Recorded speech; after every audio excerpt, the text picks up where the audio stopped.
আর এখান থেকে ভিউটা জাস্ট দেখো প্রথমে। ও হো হো হো, কি লাগছে গুরু, জাস্ট দেখো, জাস্ট দেখো। তো প্রথম জার্নিটা বজরংবাড়ির উদ্দেশ্যে। কি নেই এই জায়গাটা, তুমি এখানে চা বাগান পাচ্ছ, এখানে সুন্দর কার্শিয়াং শহরের ভিউ পাচ্ছ। হ্যালো বন্ধুরা, welcome to another blog of roots of India. আগের এপিসোডে তোমরা দেখলে আমার মাঝিধুরার ভিডিও, আবাগোচি থেকে মাঝিধুরা এসেছিলাম, আর এই ভিডিওতে তোমাদেরকে দেখাবো আমার মাঝিধুরা থেকে আমার বাকি জার্নি। ঠিক আছে, তো আজকে এখান থেকে আমাদের গন্তব্য হচ্ছে, আমরা যাব কিন্তু আজকে কার্শিয়াং পর্যন্ত। তো ভিডিওটা কিন্তু খুব ইন্টারেস্টিং হতে চলেছে। আর ওয়েদার তো দেখতে পাচ্ছ বেশ ভালো রকম গুড়ি গুড়ি বৃষ্টি হচ্ছে। এখানে আমার ফোনটা লাগিয়ে আমি ফ্রন্ট ভিডিও শ্যুট করছিলাম, ফোনটা খুলে নিচ্ছি, কারণ যখন তখন কিন্তু একটা বিপদ ঘটতে পারে। বেশি বৃষ্টি পড়লে গোপ্রোটাও ঢুকিয়ে দিতে হবে। এখন আমরা এরপরে যাচ্ছি লেপচা জগৎ, তারপরে ঘুম, এই দুটোকে ক্রস করে আমরা কিন্তু বেরিয়ে যাব কার্শিয়াংয়ের দিকে। আর কার্শিয়াংয়ের চিমনি যে গ্রামটা আছে, ওখানে আজকে স্টে করার ইচ্ছে আছে। তো দেখা যাক, এখন কিন্তু প্রায় 2টো মতন বাজে। আর যেহেতু এরকম মেঘলা ওয়েদার, তার জন্য কিন্তু আরও বেশি সময় মনে হচ্ছে যে অনেকটা বিকেল হয়ে গেছে। দেখা যাক ওয়েদার ক্লিয়ার হয় কিনা। আর তোমাদেরকে কিন্তু অসাধারণ কিছু ফুটেজেস আমি দেখাবো। তো ভিডিওটা কিন্তু একদম শেষ পর্যন্ত দেখবে। আপাতত প্রচণ্ড খিদে পেয়েছে, ঠিক আছে। লেপচা জগতের সামনে যে স্টলগুলো রয়েছে, ওই স্টলগুলোয় গিয়ে কিন্তু গরম চিকেন মোমো খেয়ে নেবো, ঠিক আছে। এই যে বলতে কিন্তু পৌঁছে গেছি লেপচা জগতের পাইন ফরেস্টের সামনে। সেখানে কিন্তু খাবার পেলাম না, তাই আরেকটুখানি এগিয়ে যাচ্ছি। লেপচা জগৎ যে সিটিটা রয়েছে, ওখানে আশা করি কোথাও না কোথাও একটুখানি মোমো, একটুখানি গরম আলু মিমি কিন্তু পেয়ে যাবো।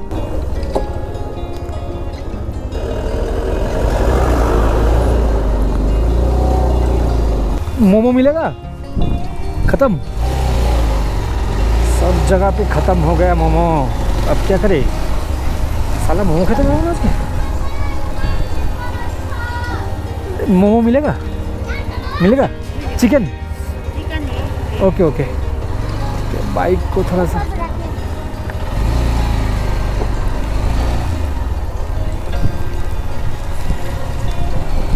चलो बाइकটা পার্ক করে দিই, গিয়ে একটু গরম মোমো খেয়ে আসি।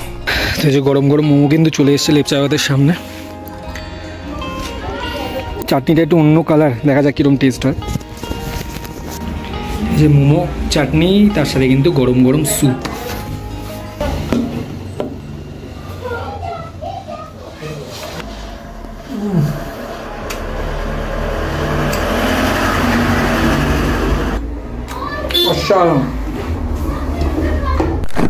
চলো লেপচা জগতে খাওয়া ডান। পুরো রাস্তায় কিন্তু কুয়াশা জমা, হেলমেট খুলে চালাতে হচ্ছে, গুড়ি বৃষ্টিও পড়ছে। এরকম যদি সিচুয়েশনে পড়ো, তাহলে কিন্তু তোমরা বাইকের হ্যাজার্ড লাইটটা জ্বালিয়ে নেবে সবসময়, আর আস্তে আস্তে চালাবে, সবসময় হর্ন ইউজ করবে, ঠিক আছে। লেপচা জগতের ডিটেল ভিডিও কিন্তু আমার বানানো রয়েছে, তোমরা যদি দেখতে চাও ডেসক্রিপশন বক্সে কিন্তু আমি লিঙ্ক দিয়ে দিচ্ছি, ওখান থেকে কিন্তু গিয়ে দেখে আসবে। পৌঁছে গেছি কিন্তু ঘুম স্টেশন। এখান থেকে ডান দিক মারবো, বাদিক মারলে কিন্তু দার্জিলিং। এই যে একটা টয় ট্রেন দাঁড়িয়ে আছে। এবার আর দার্জিলিং যাচ্ছি না, দার্জিলিং এর ভিডিও দেখতে হলে কিন্তু লিঙ্ক ডেসক্রিপশন বক্সে দিয়ে দিচ্ছি, সব কটা ভিডিও দেখে আসতে পারো। দেখতে পাচ্ছ বেশ ভালো রকম কিন্তু বৃষ্টি পড়ছে, বুঝলে তো। এবার কতটা কি ভিডিও এখন কন্টিনিউ করতে পারবো, এটাই হচ্ছে কথা। লেন্সে হয়তো ভালো মতন জল জমেছে, এখনো সোনাদা পৌঁছাতে পারিনি। কার্শিয়াং এখনো দূর আছে, মোটামুটি 20-25 কিলোমিটার তো আছেই এখান থেকে।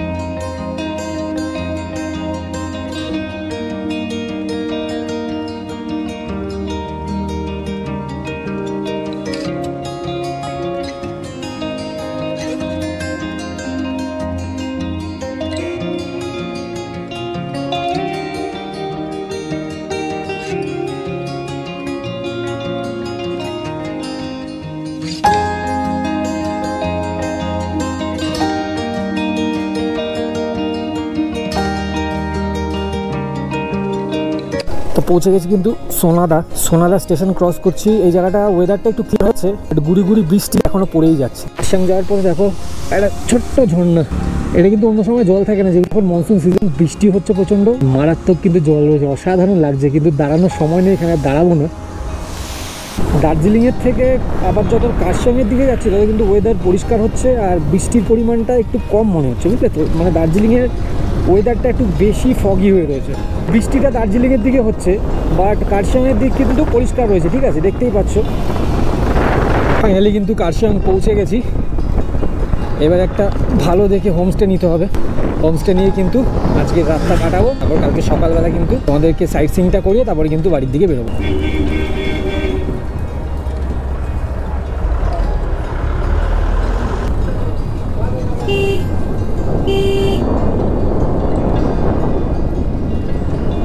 তো তো ফাইনালি কিন্তু কার্শিয়ংয়ে একটা হোমস্টে পেয়েছি। অনেকক্ষণ বৃষ্টির মধ্যে ঘোরাঘুরি করেছি, ভালো হোমস্টে হোটেল পাচ্ছিলাম না, কোথাও বাইক রাখার জায়গা পাচ্ছিলাম না, কিন্তু ফাইনালি নতুন বস্তির কাছে এসে কিন্তু একটা সুন্দর হোমস্টে পেয়েছি। এই হচ্ছে আমাদের হোমস্টের রুম, আর এই হোমস্টের ব্যালকনি থেকে কিন্তু এই যে কার্শিয়ং সিটির কিন্তু মারাত্মক সুন্দর একটা ভিউ পাওয়া যাচ্ছে। এখন বৃষ্টি হচ্ছে বলে শিলিগুড়ি শহর দেখা যাচ্ছে না, নাহলে কিন্তু শিলিগুড়ি শহরে দেখাতেও যেত। আমি কিন্তু তোমাদেরকে সকালবেলা শিলিগুড়ি শহরের ভিউ কিন্তু দেখিয়ে দেবো, ঠিক আছে। আর এই হচ্ছে আমাদের রুমটা দেখিয়ে দিই তোমাদেরকে একবার। এখানে একটা বেড আছে, এখানে আরও একটা বেড, দুটো বড় বেড, রুমটাও বেশ বড়। আর এটা হচ্ছে বাথরুমটা বেশ সুন্দর, কিন্তু গিজার রয়েছে, এখানে একটা সুন্দর বেসিন, এখানে একটা চেয়ার রয়েছে। তো অসাধারণ কিন্তু পেয়ে গেছি রুমটা। এখানেও কিন্তু সুন্দর বসার জায়গা রয়েছে, দেখতে পাচ্ছ নিচে এই যে আমাদের বাইক ওখানে পার্ক করা।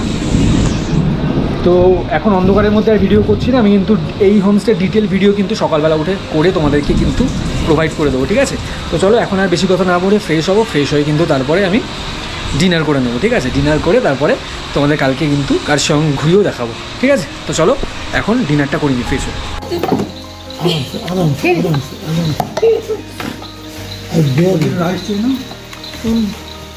তো গুড মর্নিং ফ্রম কার্শিয়ং।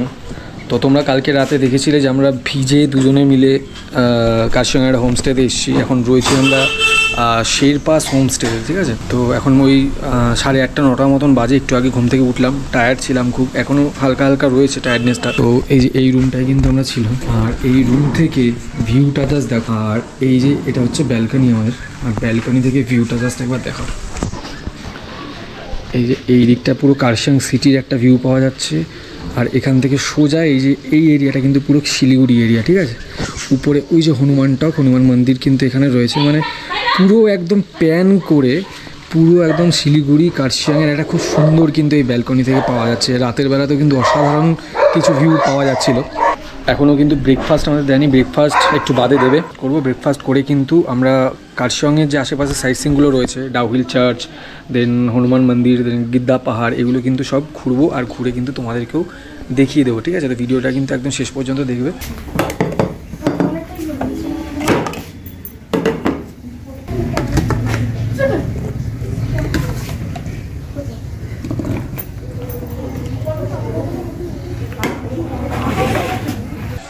আর এই হোমস্টের একটা ডিটেল ভিডিও কিন্তু আমি করে দেবো, করে কিন্তু তোমাদেরকে দেখিয়ে দেবো, ঠিক আছে।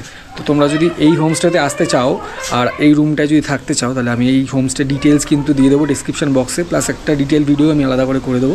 তোমরা কিন্তু চেক আউট করে আসতে পারো। কার্শিয়ংয়ের এই উপরে নয়াবাস্তিতে এই একটাই কিন্তু হোমস্টে রয়েছে, ঠিক আছে। কালকে যদি লোক থাকতো তাহলে আমরা খুব ফ্যাসারে পড়ে যেতাম। এই একটা রুমই ফাঁকা ছিল, আর আমরা এসে লাকিলি রুমটা পেয়েছি, না হলে কিন্তু খুব সমস্যায় পড়ে যেতাম। তো যেমনটা তোমাদেরকে প্রমিস করেছিলাম যে কার্শিয়ংয়ে সাইট সিন করে দেখাবো, সেটা কিন্তু এখন বেরোচ্ছি। এই জায়গাটা থেকে বাইকটা বের করা একটু চাপের।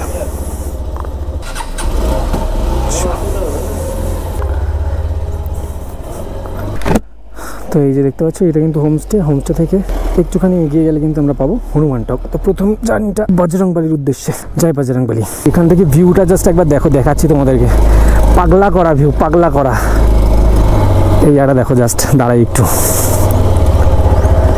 ভিউটা দেখো এখান থেকে। ওই যে সামনে হনুমান টক, ওই সামনে হচ্ছে হনুমান টক, এই যে কার্শিয়ং সিটি, আর ভিউটা একবার দেখো, কি অপূর্ব লাগছে গুরু। ওহো হো হো হো, সাবাস ভাই। হনুমান টক যাওয়ার রাস্তা কিন্তু অপূর্ব সুন্দর, মানে সিনিক বিউটি এত ভালো বলবার মতো না। কার্শিয়ং শহরটা সত্যি মারাত্মক সুন্দর, কিন্তু মানে সামনে দেখো চা বাগান সুন্দর। এই যে হনুমান টক সামনে, কার্শিয়ং শহরকে ডান হাতে রেখে আমরা কিন্তু এগিয়ে যাচ্ছি। এই পৌঁছে গেছি আমরা হনুমান মন্দিরে কার্শিয়ংয়ের, যেখানে আই লাভ কার্শিয়ং লেখা রয়েছে। গাড়িটা একটু পার্ক করে নেবো এখানে।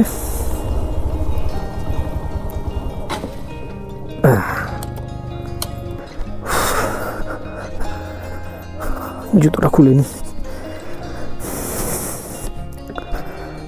বজরংবলী, জয় বজরংবলী।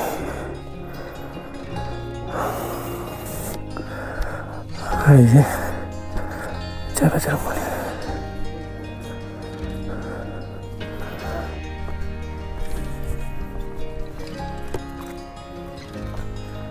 আর এই যে আই লাভ কার্শিয়াংয়ের পাশে এই ভিউটা দেখো। ও হো হো হো ভাই সাহাব, কি লাগছে, কি নেই এই জায়গাটা দেখো। তুমি এখানে চা বাগান পাচ্ছ, এখানে সুন্দর কার্শিয়াং শহরের ভিউ পাচ্ছ, একটা সুন্দর মেঘের ভিউ পাচ্ছ, নিচে শিলিগুড়ি শহরের ভিউ পাচ্ছ, এখানে পাইন ফরেস্টের ভিউ পাচ্ছ, উপরে পাইন ফরেস্টের ভিউ পাচ্ছ, এখানে চা বাগান পাচ্ছ। কি নেই এই জায়গাটা? তার সাথে এত সুন্দর বাবার মূর্তির ভিউ পাচ্ছ। আর কি চাই? এই জায়গাটা কিন্তু one of the best place of Kurseong. তো হনুমান মন্দির থেকে কিন্তু বেরিয়ে গেছি, এখন আবার যেই রাস্তা থেকে এসেছিলাম ওই রাস্তা থেকে ফিরে যাব। যাচ্ছি এবার ডাউহিল চার্চ। সত্যি কথা বলতে আমি এসব ভূত প্রেত এসব মানি না, কিন্তু আমি এত পাহাড়ি রাস্তা দিয়ে ঘুরি, কোনো সময় কিন্তু গা ছমছম করে না।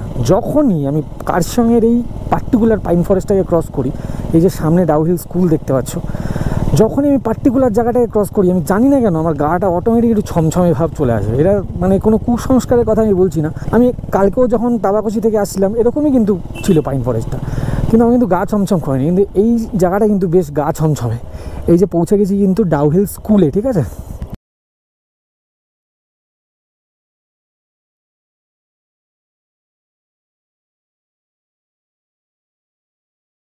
তো হট করে কিন্তু খুব জোরে বৃষ্টি নেমেছে, আর শুনতে পেলাম এখানে যে ডাউহিল যে চার্চ রয়েছে, ভিক্টোরিয়া চার্চ, ওখানে কিন্তু ঢুকতে দিচ্ছে না, এখন কাউকেই ঢুকতে দিচ্ছে না, কোনো টুরিস্টদের কোনো পারমিশন নেই, ঠিক আছে। তো সামনে একটা পাইন ফরেস্ট আছে, ওটাই যাবো, কিন্তু যেহেতু বৃষ্টি পড়ছে তো তার জন্য গরম গরম মোমো নিয়ে আসলাম, ঠিক আছে। আর হালকা হালকা বৃষ্টি পড়ছে। এই যে ডাউহিল স্কুলের ঠিক উল্টো দিকেই আমাদের স্টলটা রয়েছে। তো যেখানে মোমো খেতে দাঁড়িয়েছিলাম ওখান থেকে একটুখানি আগেই কিন্তু পাইন ফরেস্টটা রয়েছে। এই যে কার্শিয়াংয়ের পাইন ফরেস্ট নতুন করেছে, কিন্তু খুব সুন্দর সাজানো, লেপচা জগতের মতো, ঠিক আছে। তো হাঁটতে হাঁটতে চলে আসলাম, ওখানে বাইকটা পার্ক করা রয়েছে।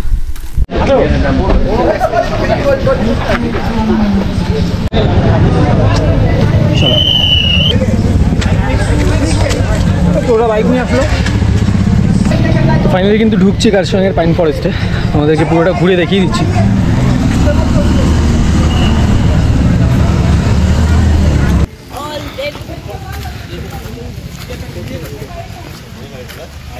এই জায়গাটা দেখো কি সুন্দর করেছে, অ্যাম্বিয়েন্সটা কিন্তু অসাধারণ লাগছে এই জায়গাটার।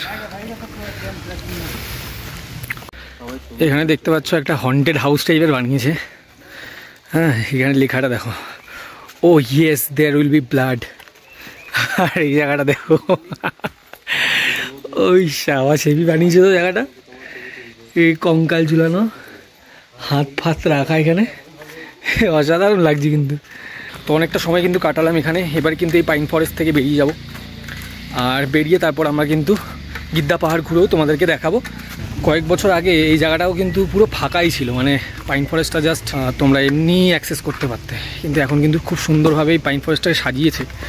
দেখতে পাচ্ছ অসাধারণ কিছু মুহূর্ত কিন্তু তোমরা এখানে এসে কাটাতে পারবে, তার সাথে ফটোগ্রাফি ভিডিওগ্রাফি তো করতেই পারবে। তো কার্শিয়াং পাইন ফরেস্ট থেকে বেরিয়ে গেলাম, উপরে আর চার্চ পর্যন্ত যেতে দিচ্ছে না, জিজ্ঞেস করলাম কয়েকজনকে। তো এবার কিন্তু বেরিয়ে যাব গিদ্দা পাহাড়ের দিকে। রোদ উঠেছে এখন, তো বৃষ্টি পড়ার আগে গিদ্দা পাহাড়টা তোমাদেরকে ঘুরিয়ে দিই, তারপরে কিন্তু ভিডিওটা আমি এন্ড করব।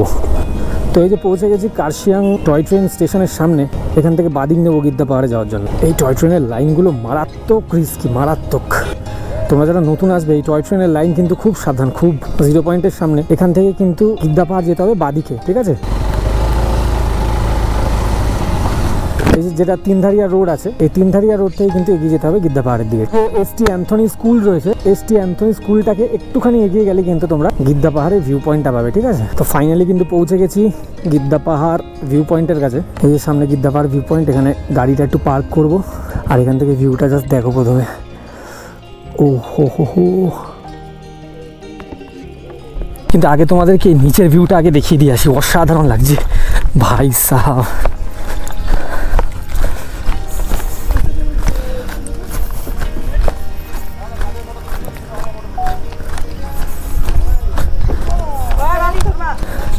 কি লাগছে গুরু, জাস্ট দেখো।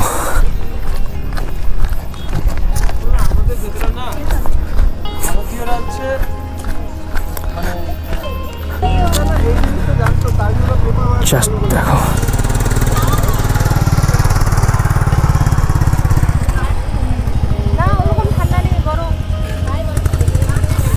গিদ্দা পাহাড় থেকে কিন্তু অসাধারণ কিছু ভিউ পাওয়া যাচ্ছে। আর এই যে দেখতে পাচ্ছ এই রোপে কেবল কাটে, এটা কিন্তু চা তোলার জন্য ব্রিটিশ আমলে ব্যবহৃত হতো, চা কর্মীরা ইউজ করতে। আর এখান থেকে ভিউটা দেখো।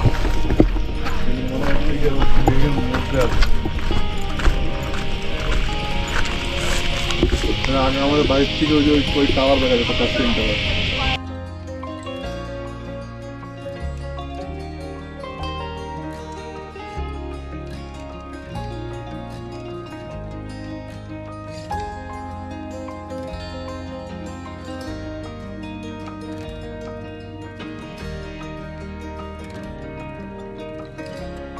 তো চলো, গিদ্দা পাহাড় ঘোরা কিন্তু ডান।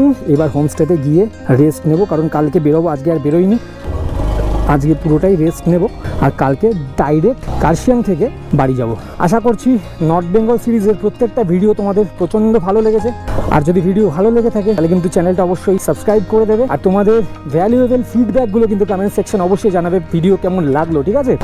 বেল আইকন যদি প্রেস না করো তাহলে কিন্তু তোমরা আমার পরবর্তী ভিডিওগুলো কিন্তু আর নোটিফিকেশন যাবে না, ঠিক আছে? দেখা হচ্ছে তোমাদের সাথে অন্য কোনো ডেস্টিনেশনে, অন্য কোনো ভিডিওতে। তো ততক্ষণের জন্য রুটস অফ ইন্ডিয়া জানাচ্ছে কার্শিয়াং থেকে ফাইনালি পিস আউট।